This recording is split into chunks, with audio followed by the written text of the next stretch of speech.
नमस्कार, हिमाचल समाचार में आपका स्वागत है। आज के मुख्य समाचार। मुख्यमंत्री ने विधानसभा सदन में प्रश्नकाल के दौरान दिए महत्वपूर्ण प्रश्नों के उत्तर। मुख्यमंत्री ने विधानसभा परिसर में पत्रकारों से की अनौपचारिक बातचीत। आपदा राहत कोष और मुख्यमंत्री राहत कोष में अंशदान। मुख्यमंत्री ने श्री आई डी भंडारी के निधन पर किया शोक व्यक्त। हिमाचल प्रदेश वन सेवा प्रारंभिक परीक्षा 2025 स्थगित। और अब समाचार विस्तार से।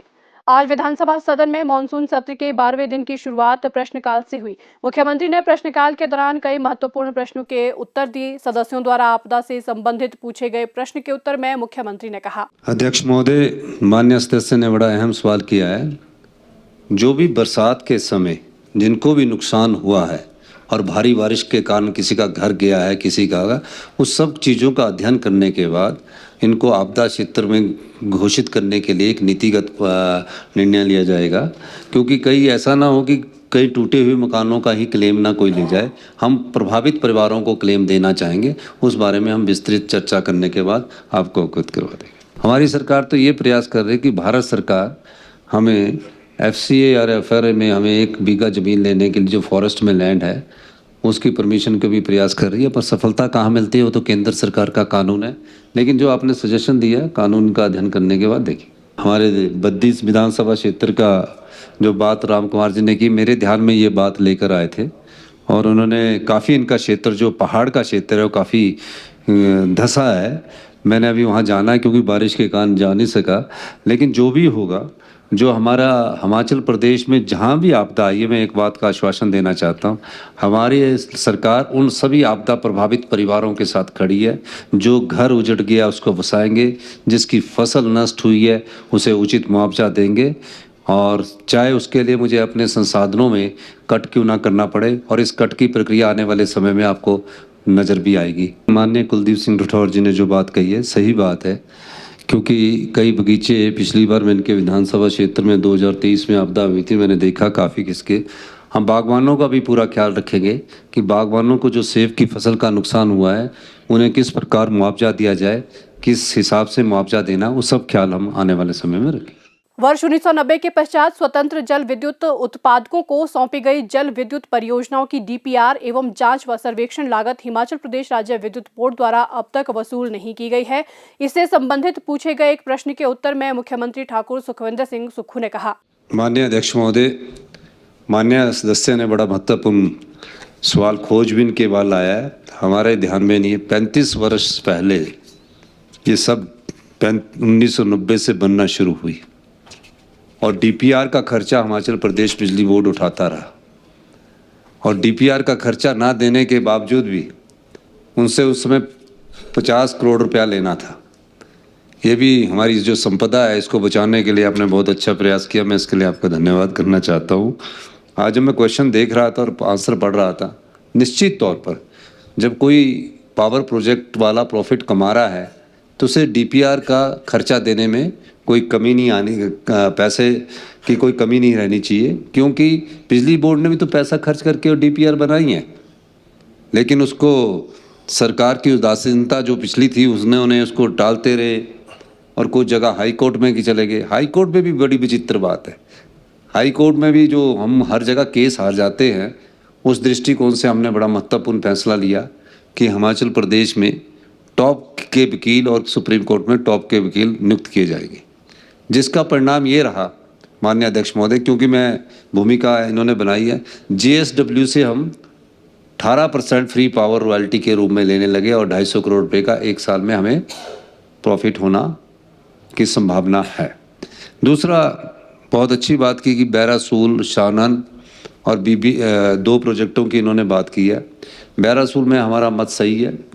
जिस प्रदेश की संपदा का 40 साल से दोहन कर लिया गया है, उस 40 साल के बाद वो बैरासूल प्रोजेक्ट हिमाचल प्रदेश में वापस आना चाहिए। हमारे ऊर्जा विभाग ने उनको नोटिस दिया, वो उस नोटिस के खिलाफ हाई कोर्ट में गए। हाई कोर्ट में अभी स्टे है, लेकिन हम उसके लिए भी जल्दी ही आगे अपील दायर करेंगे।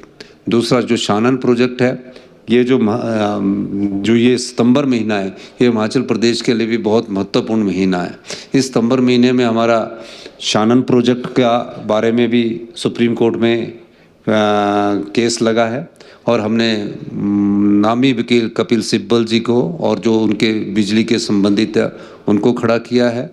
लाडा से संबंधित कहा है तो लाडा से संबंधित मुझे अभी आपने जानकारी दी है, मैं इस बारे में विभाग के अधिकारियों से चर्चा करने के बाद आगे की कार्रवाई करेंगे। लेकिन सितंबर महीने में इसलिए भी क्योंकि अब रिसोर्स मोबिलाइजेशन का लाया हमारा बीबीएमबी भी सितंबर में लगा 10 सितंबर को, 17 सितंबर को हमारा शानन प्रोजेक्ट भी लगा है और तीनों प्रोजेक्टों पर मैं खुद देख रहा हूँ और तीनों प्रोजेक्ट पर हम अपने हिंदुस्तान के जो नामी वकीलन को खड़ा करेंगे। हम हिमाचल की संपदा को तो ना तो लूटने देंगे, ना ही लुटाने देंगे, ना ही लूटेंगे। ये हमारी कमिटमेंट है। यही व्यवस्था परिवर्तन है कि 40 साल के बाद हम इनको लेकर आएंगे।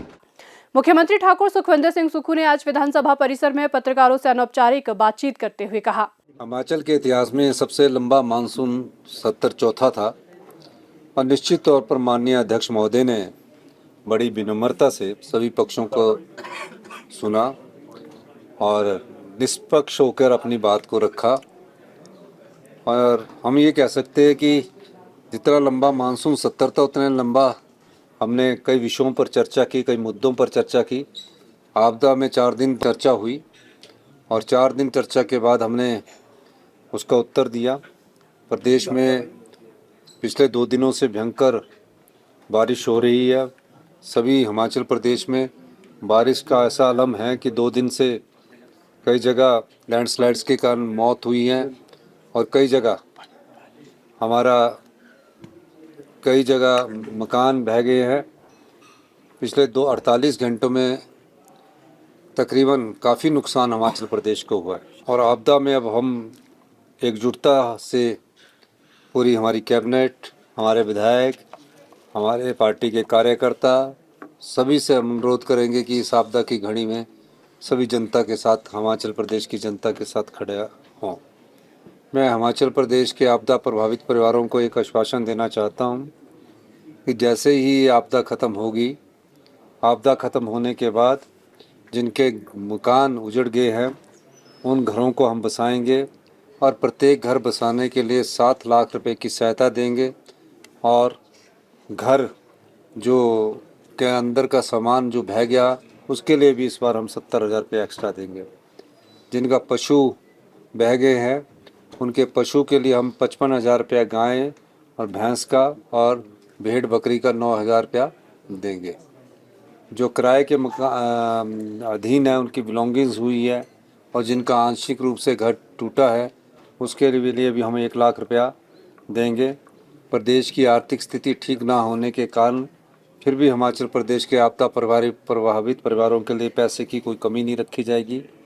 हमारा उद्देश्य है कि बारिश ख़त्म हो जाए, जहां बागवानों का सेब फंसा है उस सेब को हम निकालने की दृष्टि से मशीनों को आगे भेजें और निश्चित तौर पर ये सब जो आपदा ये ग्लोबल वार्मिंग का असर है और ग्लोबल वार्मिंग के कारण जो क्लाइमेट चेंज हुआ है उससे नुकसान हो रहा है। हिमाचल प्रदेश में नुकसान हो रहा है, उत्तराखंड में नुकसान हो रहा है, जम्मू कश्मीर में नुकसान हो रहा है। मैं सभी साथियों का भी धन्यवाद करना चाहूँगा, चाहे विपक्ष के है, पर मैं विपक्ष से एक अनुरोध करना चाहूँगा कि शब्दों में समर्थन नहीं होना चाहिए। आप शब्दों में समर्थन कर रहे हैं, आप कम से कम जाकर दिल्ली सरकार के पास जाइए और एक स्पेशल रिलीफ पैकेज की जो घोषणा वो करवाइए ताकि हिमाचल प्रदेश में हम जो सड़कें टूटी है, पंचायत की सड़कें टूटी है, पानी की पीने की योजना टूटी है, उनका पुनर्निर्माण कर सके। मेरा ये दृष्टिकोण इसलिए भी है कि शांता कुमार जी का भी मैं धन्यवाद करना चाहता हूँ। आज उनका जन्मदिन भी है, मैं उनको बहुत शुभकामनाएं देना चाहता हूँ कि उन्होंने 20,000 करोड़ रुपये की जो बात की है सभी सांसदों को जो उन्होंने पत्र लिखा है और हम चाहेंगे कि ये सभी जो पहले मुख्यमंत्री भारतीय जनता पार्टी के थे शांता जी की बात का अनुसरण करें। अगर आपके नेतृत्व में कांग्रेस विधायक दल ने जाना तो हम उसमें भी जाने के लिए तैयार है।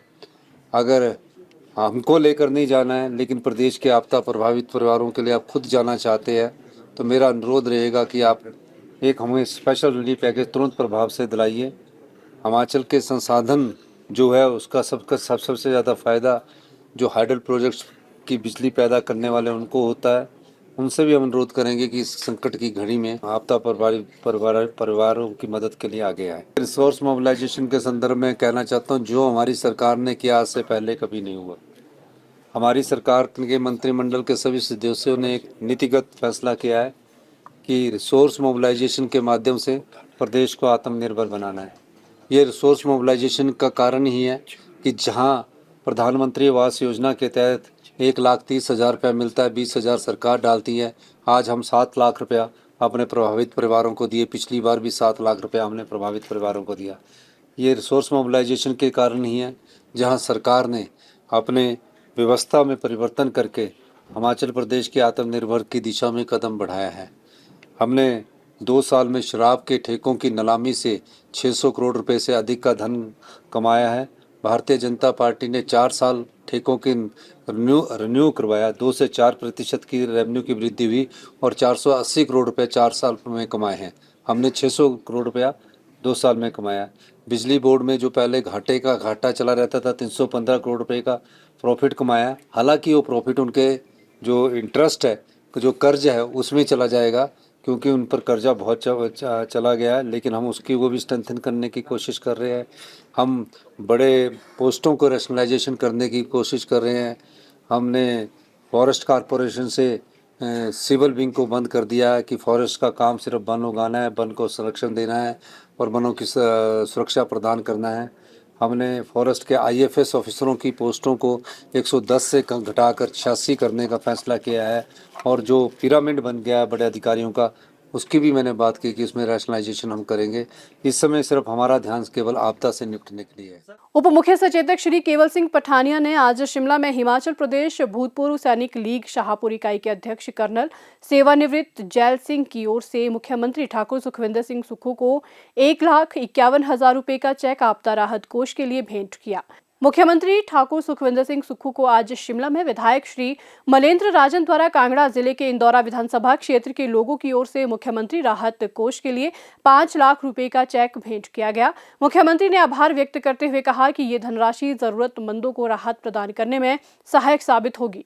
मुख्यमंत्री ठाकुर सुखविंदर सिंह सुक्खू ने हिमाचल प्रदेश के पूर्व पुलिस महानिदेशक श्री ID भंडारी के निधन पर शोक व्यक्त किया है। श्री ID भंडारी का आज हृदयघात से निधन हो गया। मुख्यमंत्री ने कहा कि श्री ID भंडारी ने राज्य पुलिस विभाग में विभिन्न पदों पर रहते हुए अपने कर्तव्यों का निर्वहन पूरी लगन और निष्ठा से किया। उनकी उत्कृष्ट सेवाओं को सदैव याद रखा जाएगा। मुख्यमंत्री ने ईश्वर से दिवंगत आत्मा की शांति और शोक संतप्त परिजनों को इस अपूर्णीय क्षति को सहन करने की शक्ति प्रदान करने की प्रार्थना की। सचिव हिमाचल प्रदेश लोक सेवा आयोग ने सूचित किया है कि हिमाचल प्रदेश वन सेवा प्रारंभिक परीक्षा 2025 को स्थगित कर दिया गया है। पहले ये परीक्षा 7 सितंबर 2025 को आयोजित होनी थी, लेकिन प्रदेश में लगातार खराब मौसम के चलते आयोग ने इसे स्थगित करने का निर्णय लिया है। नई संभावित तिथि 5 अक्टूबर 2025 तय की गई है। हिमाचल समाचार देखने के लिए सब्सक्राइब करें YouTube चैनल हिमाचल समाचार, लाइक करें Facebook page information and public relations department Himachal Pradesh और CMO हिमाचल, फॉलो करें X @DPRHP और CMO हिमाचल, फॉलो करें Instagram @DIPR हिमाचल और CMO हिमाचल, विजिट करें वेबसाइट www.himachalpr.gov.in। इस अंक में इतना ही। कल फिर होगी मुलाकात, दीजिए इजाजत, नमस्कार।